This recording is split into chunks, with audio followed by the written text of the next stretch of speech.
Friends, welcome back to my YouTube channel. So friends, आज मैं आप लोगों के लिए जीव विज्ञान लेकर आई हूँ क्लास 12 स्टूडेंट्स के लिए, जिसमें मैं आपको सारे टॉपिक्स करवाऊँगी।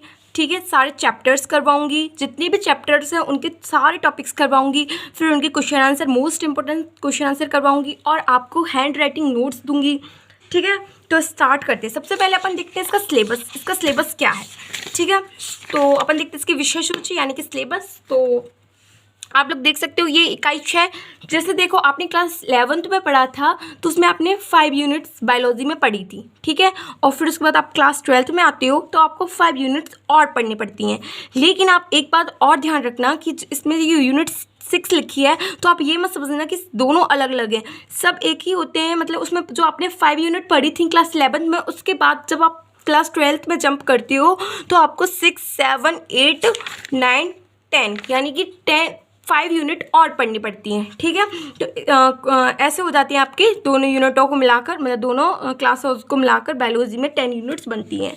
ठीक है, तो सबसे पहले अपन देखते हैं इसका सिलेबस। तो सिलेबस में अपन यूनिट 1 देखते हैं जो कि है जनन रिप्रोडक्शन। तो इसमें अपन चैप्टर्स पढ़ेंगे जो है जीवों में जनन, अध्याय 1 में। इसमें 4 चैप्टर्स हैं। ठीक है, जीवों में जनन, पुष्पी पादपों में लैंगिक प्रजनन, मानव जनन, जनन स्वास्थ्य। उसके बाद आती है यूनिट 2 यानी कि इकाई 7, आनुवंशिकी तथा विकास। इसमें आपको तीन चैप्टर पढ़ने पड़ते हैं। चैप्टर 5 वंशागति तथा विविधता के सिद्धांत। चैप्टर 6 में पढ़ना पड़ता है वंशागति के आणविक आधार। चैप्टर 7 में पढ़ना पड़ता है विकास। फिर उसके बाद आती है इकाई 8 यानी कि मानव कल्याण में जीव विज्ञान। इसमें आपको 3 चैप्टर पढ़ने पड़ेंगे। चैप्टर 8, चैप्टर 9, चैप्टर 10, ये चैप्टर्स के नाम हैं। उसके बाद आप यूनिट 9 देखो तो यूनिट 9 में आपको जैव प्रौद्योगिकी, इसमें 2 चैप्टर पढ़ने पड़ेंगे, चैप्टर 11 एंड चैप्टर 12। उसके बाद यूनिट 5 आपकी यानी कि यूनिट 10 आती है, उसमें आपको परिस्थितिकी में है आपकी यूनिट 4 है, वो चैप्टर 4 है। Chapter 13, 14, 15 and 16। ठीक है, तो ऐसे आपके कितने चैप्टर्स हो जाएंगे? तो ऐसे आपके हो जाएंगे 16 चैप्टर्स। ठीक है, और आपको यूनिट 5 पढ़नी पड़ेंगी और यूनिट 5 के अंदर आपको 16 चैप्टर्स पढ़ने पड़ेंगे।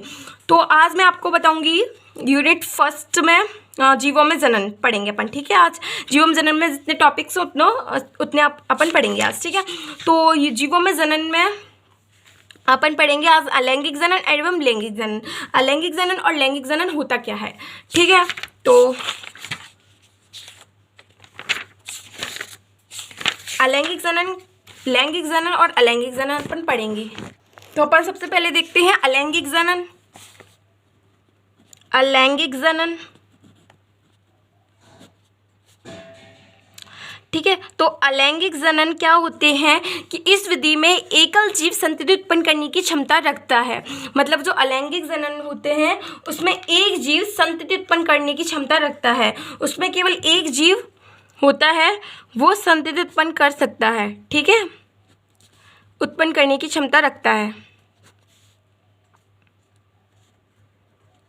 क्षमता रखता है।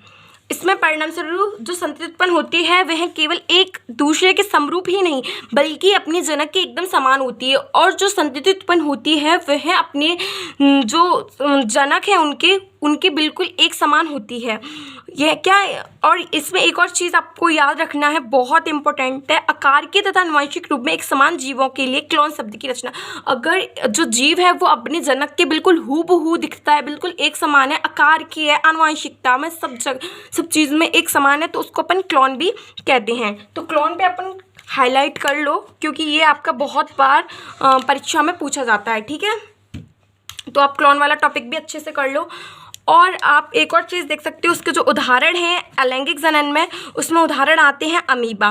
क्या आता है? एक अमीबा आता है। अमीबा एक कोशिकीय जीव होता है और यह अलैंगिक जनन की विधि में आता है। ठीक है, तो आप अमीबा का स्ट्रक्चर भी देख सकते हो कि अमीबा का स्ट्रक्चर है और इसमें ईस्ट भी आती है। ठीक है, अब अपना हो गया टॉपिक 1 यानी कि ये अपन ने अलैंगिक जनन पढ़ लिया। अब पढ़ते हैं 2। तो 2 में अपना आता है लैंगिक जनन। लैंगिक जनन देखो, ये है अपना लैंगिक जनन।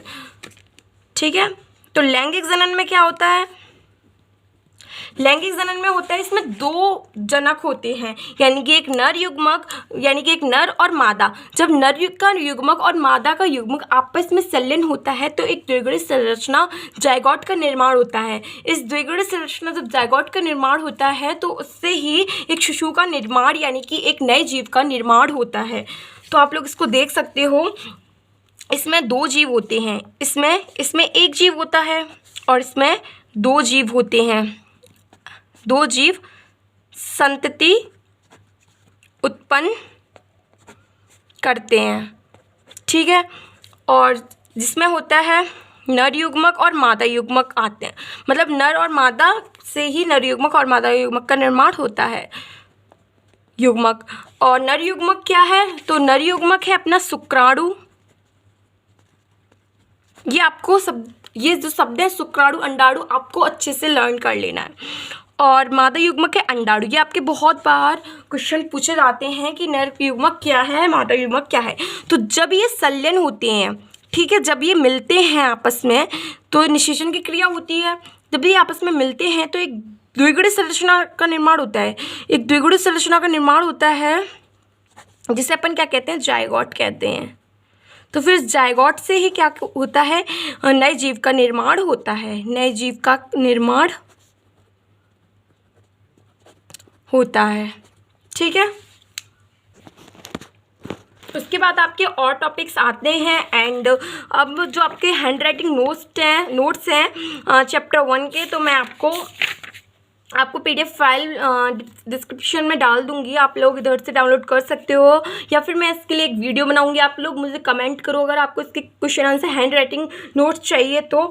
एंड अभ्यास जो क्वेश्चन है इसको मैं नेक्स्ट वीडियो में आपको इसके अभ्यास प्रश्न करवाऊंगी, ठीक है, इसके क्वेश्चन आंसर करवाऊंगी। एंड जो आपके ऑब्जेक्टिव टाइप क्वेश्चन है चैप्टर के चैप्टर 1 के, तो उसको भी करवाऊंगी नेक्स्ट वीडियो में। Okay friends, thank you.